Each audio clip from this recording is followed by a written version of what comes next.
a state of emergency on Fort William First Nation. Good evening and thank you for joining us. The community has declared a state of emergency in response to an escalating drug epidemic. Chief Michelle Solomon and Council are calling on all levels of government to increase funding and resources to help address the serious issue. Jessica Clement has the details. An escalation of violence and loss of life in Fort William First Nation due to the drug epidemic has led Michelle Solomon and Council to declare a state of emergency. Council passed the motion on Monday, and Solomon made an announcement to community members Friday afternoon. This is a decision that was not made lightly. This decision was made after a lot of consideration of the escalating situation that has been happening in our community related to opioid drugs. Solomon is calling on all levels of government, specifically Ottawa, to increase funding and resources that will ensure the health and safety of the community. She says without vital support, the community will continue to suffer the consequences of inaction. This has been forwarded to Indigenous Services Canada, and we have heard from them, and we anticipate that we'll be meeting with them as early as Monday to start to look at what we can put in place for short-term and hopefully look to some longer-term solutions. In a couple of weeks, Council will be asking for the public to provide input on strategies the Council has come up with to overcome the various barriers relating to the drug epidemic. Solomon notes one of the community's biggest barriers is access to treatment programs like detox centers. One of the things we're looking at is having a place that we have for our own people, so that when they are ready to get help, they have a place to go. Currently, if you were to call the local detox center, the likelihood of getting a bed would be slim to none. So that's one of the biggest barriers we see. The declaration will remain in effect until the crisis is stabilized to a level that is satisfactory to Solomon and Council. Jessica Clement, TBT News. The provincial government is being taken to court by a Northwestern Ontario First Nation. Grassy Narrows filed a lawsuit in Ontario's Superior Court of Justice today, questioning the validity of the Mining Act. Justin Hardy explains. Asap Squishiwagong Netum Anishna Beck, also known as Grassy Narrows, says that the province's Mining Act violates its constitutional rights. The First Nation is asking the court to declare that the province has a duty to consult and obtain its informed consent before registering or renewing mining claims in its territory, and that the government has breached those duties. It is also asking the court to order a halt of all current and planned mining projects in the area until proper consultation takes place and consent is given. You know, we will continue to protect our land and we will never stop. And so free, prior, and informed consent needs to take place accordingly, and that means the government should talk to us before they do something, not inform us after the fact. And right now we're being informed after the fact, after permits have been given. Should Grassy Narrows succeed in its lawsuit, it could force the province to rescind thousands of existing mining claims the First Nation says have been staked in its territories without consultation or consent. Grassy Narrows adds that it could set a precedent that would affect mining projects throughout the province. That is indeed what is being sought through this application, is a declaration about the invalidity, the constitutional invalidity of the Mining Act, and what flows from that is that the mining claims authorized through that regime are unlawful. And that is, if we're successful, that's something that Ontario is going to have to address and should address that with Grassy Narrows. Grassy Narrows also appealed to the Inter-American Commission on Human Rights this week over mercury contamination in a river system that flows through its territory. Justin Hardy, TBT News. OPSU's president joined picketing LCBO workers here in Thunder Bay this afternoon. JP Hornick's visit comes as the Fort government encourages Ontarians to shop at local breweries and other box stores for their alcohol needs. Joel Medelson brings us the latest details. The historic LCBO strike sent thousands of union workers to the picket lines, including here in Thunder Bay. When asked about the strike earlier this week, Premier Doug Ford encouraged Ontarians to go elsewhere for their alcohol, including locally owned breweries. The Premier also mentioned grocery and convenience stores, which will soon be able to sell beer, wine, cider, and ready-to-drink cocktails such as hard seltzers. OPSU CEFPO President J.P. Hornick responded saying first and foremost, they'd like security. A meaningful proposal that actually protects these jobs, that addresses the rampant casualization of this labor. We have 70% of these workers who are casuals, which means they have no guaranteed hours. And to have a plan that actually protects the revenue and allows the LCBO stores to grow at a competitive rate with this privatization scheme. The resounding sentiment from the picket line is a desire to get back to the negotiation table, as many union members are left fearing for their jobs. We're always worried about job security, and we see that these putting alcohol, putting beer, wine, putting ready to drink in the convenience stores, in the grocery stores, that's slowly just privatizing the LCBO. The union members expressed that they're not opposed to the expansion of the alcohol sales market, they just want it done fairly. When it comes to the Premier encouraging Ontarians to go to local breweries, Dawson Trail owner George Renner doesn't see much of a correlation. I mean, I appreciate the sentiment to support local and stuff like that, but yeah, it seems like to me two different things, I don't know. The biggest point of tension between the two sides is the ready-to-drink cocktails, which the LCBO wants to keep exclusive. In 2023, the canned spirit drinks accounted for over 8% of its profits. Joel Mendelson, TBT News. A group fighting the demolition and redevelopment of a big Toronto tourist attraction, Ontario Place, has now forced the province to halt construction at the site until after a court hearing. That court hearing is scheduled for next week. It's the latest twist in a saga over the future of the site. CTV's Beth McDonnell has more.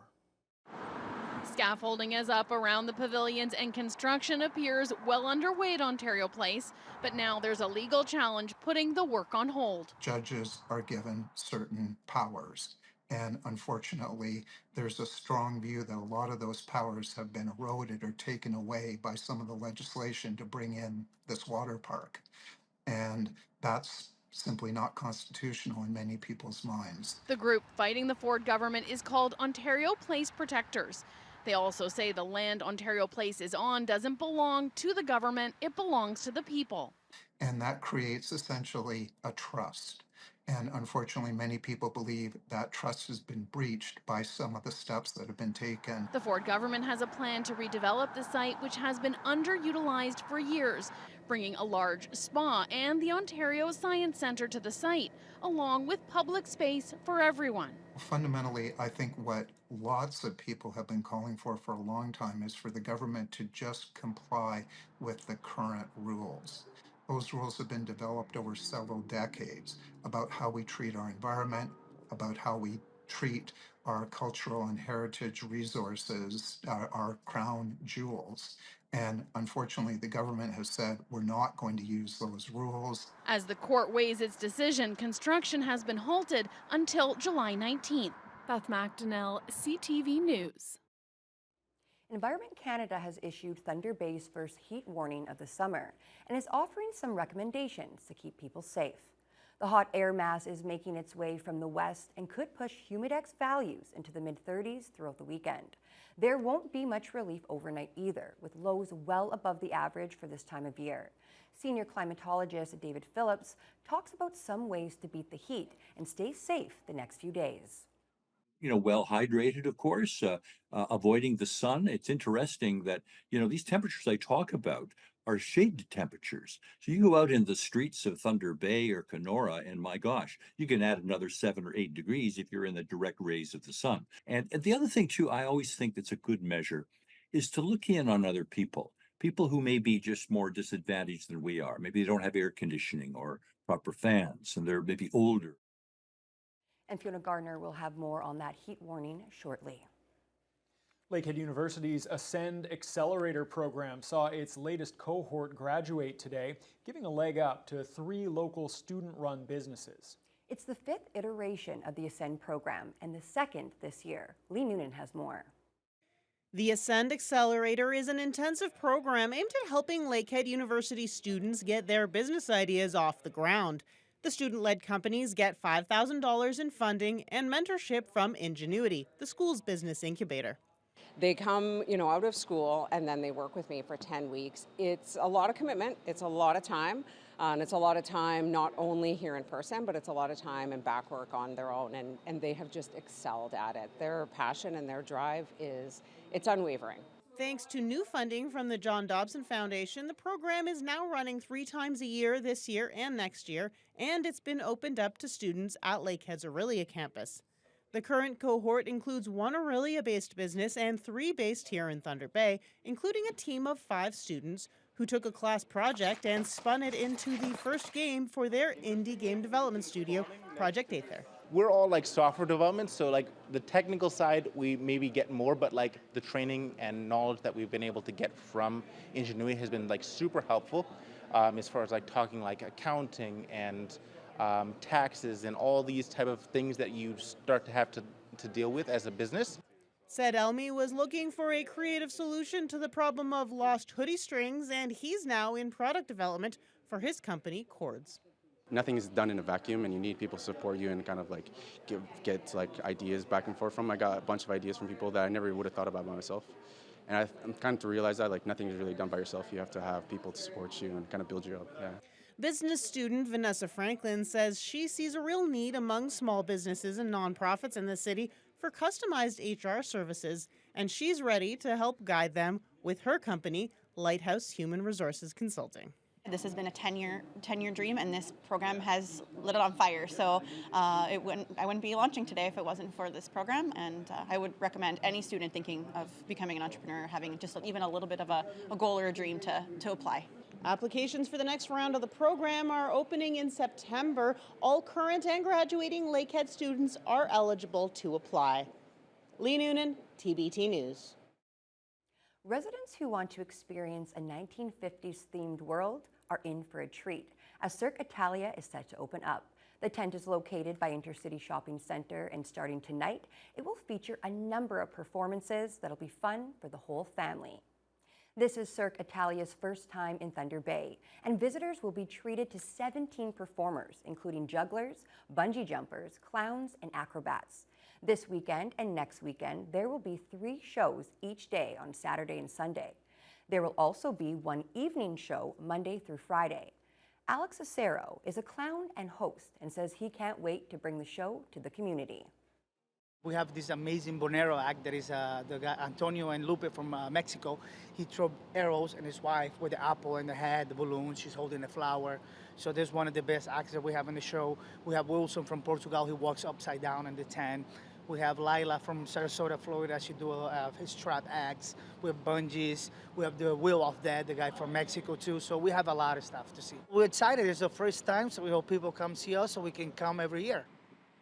Tickets can be purchased online and at the gate, with show times found online. I know a lot of people are looking forward Yes. to seeing I'm that one of show. them. Yeah, absolutely. And Fiona, hopefully they have some fans going underneath that tent, because we mentioned the heat warning a little bit earlier. That's going to be in effect throughout the weekend. Yes, and air conditioning is probably not going to be the greatest in the tent, so I'm going to suggest people be prepared to hydrate. Wear comfortable clothing, because today it was already very hot. We started out with an early morning low of 13. That was actually a really nice temperature if you like to sleep with the windows open, as I do. But we quickly started to warm up, topped out at 31 and a humidex of 38 just a couple of hours ago. That was under mainly sunny skies. It did help a little bit that the wind started to pick up. Started the day very, very light, almost completely calm, but we did notch it up to gusts up to 30 kilometers per hour or so late this afternoon. Now, across the region, similar temperatures. Unfortunately, Red Lake, definitely the hot spot. Now, their overnight low was 22, but the humidex was still a factor in the overnight hours, so it felt like 28 last night. At this hour, it feels a little bit closer to about 35. We've got similar temperatures and humidex values through Fort Frances with all that sunshine. Greenstone, they've also got loads of sun, although they had a couple of brief periods where they had a little bit of cloud cover. The sun is back out this evening. Along the North Shore, they've got winds from the southwest, cooling things down in Marathon and Wawa compared to other locations. Sault Ste. Marie, mostly cloudy, and 27 with a humidex of 33 at this hour. Here in the city of Thunder Bay, tonight, it's going to be a warm one. We're going to drop down to just 18 Celsius. A couple weeks ago, that was our high for the day. So it's quite warm. Partly cloudy skies with a slight chance of a thunder shower or showers this evening, but for the most part, partly cloudy overnight. Winds will continue to be gusty from the southwest, 20 to 40 kilometers per hour, which will hopefully make it a little bit more comfortable for those of us like myself who do not have air conditioning in our homes. So this is the weekend if you do not. To bear in mind, heat warnings are going to continue. So if you don't have air conditioning in your home, go somewhere that does. Libraries, shopping malls, that sort of thing. Any place where you can get a break from the heat, because the humidex could reach the mid-30s both Saturday and Sunday. Here's the good news. We should see some relief come on Monday, but it could make for an uncomfortable weekend for a lot of folks, and it's certainly manageable as long as people take common sense precautions. Absolutely. I think I'm going to get myself one of those blow-up pools and fill it up with water and just sit in there all weekend. Yeah. Exactly. Me and the puppies will share it. Thank you so much, Fiona. Well, when we come back, Conservative leader Pierre Poilievre vows to close safe injection sites if elected. We'll have more on that as your Friday News Hour continues.